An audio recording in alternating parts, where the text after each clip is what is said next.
Well, welcome everybody. Again, I'm Vicki Haney.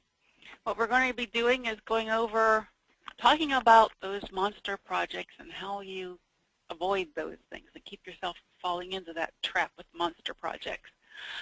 A little bit of background on myself. I've been at this for a very long time. It says over 20 years. It's a little bit more than just 20 years. It's quite a bit more than just 20 years. I started out as a computer operator, loading the decks of cards onto the computer or on the card reader. Does that age me a little bit?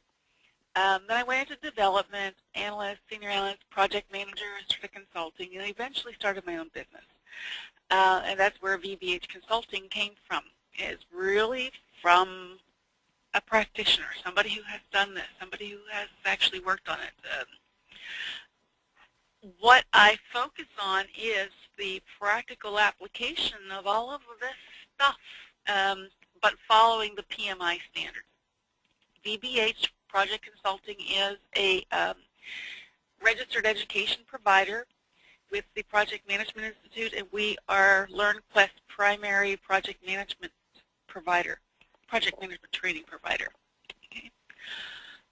So much for background. Why don't we go ahead and get into what we're going to be talking about here for the next 45 minutes. We're going to be talking about, first of all, a monster project. What is a monster project? What is the definition for that? Not just those big, huge projects, but anything that would fall into that category. Then we're going to talk about how to control it, how to make sure that your project doesn't turn into one of those monsters. What we're going to do, what I've asked Dennis to do, is to stop me in the middle of our presentation if you have any questions. You don't have to reserve all your questions until the end. If something comes up and you do have a question, please just go ahead and post it into the questions or the chat area there, and then Dennis will actually stop me and we can address the question at that time. Okay? So why don't we go ahead and get started with talking about what is a monster project. Monster projects are any of those projects that people run around doing lots and lots of work, but they're not really delivering what they need to deliver on the project. What actually started this was I was meeting with a colleague, and we got somebody I worked with years ago.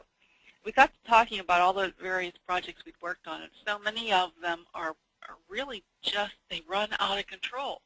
There's just stuff to do constantly. One more thing, one more thing, one more thing. And usually that what happens, and we finally figured out that people are so focused on getting on with the work, you want to just start developing and you want to start building the solution before you have a good idea of what the solution is going to look like. So that's number one in controlling your monster projects, is knowing what it's supposed to look like. If you don't have a clue what it's supposed to look like, it could just keep growing and growing and turn into anything as you're going through your project. So let's go ahead and talk about monster projects, specifically in IT.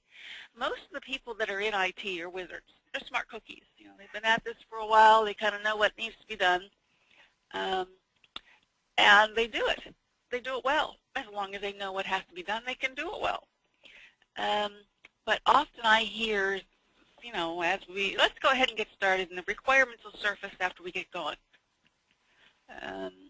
Or just show me. The customers will say, just show me what you can do, and then we'll decide what we need. Neither of these really helps a project stay in control. A lot of times you have to prototype, but plan your prototyping so that you can gather requirements about the project as you are prototyping, so that then you can control the project going forward.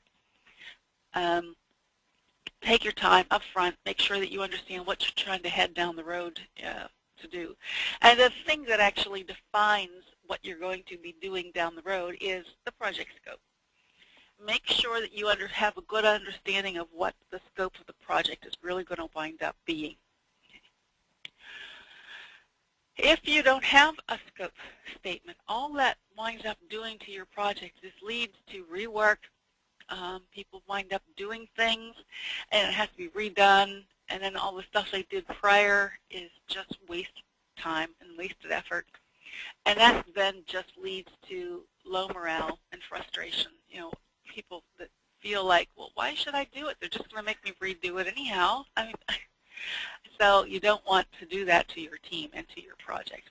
You want to actually start in the right direction and keep going in the right direction for your project. I like this quote. The hardest single part of building a software system is deciding precisely what to build. Absolutely. Again, like I said, we're wizards. We know what has to be done. It's just figuring out, we know how to do it. We just don't know what it is that we want them to do. And again, that's what a scope statement is supposed to do for us.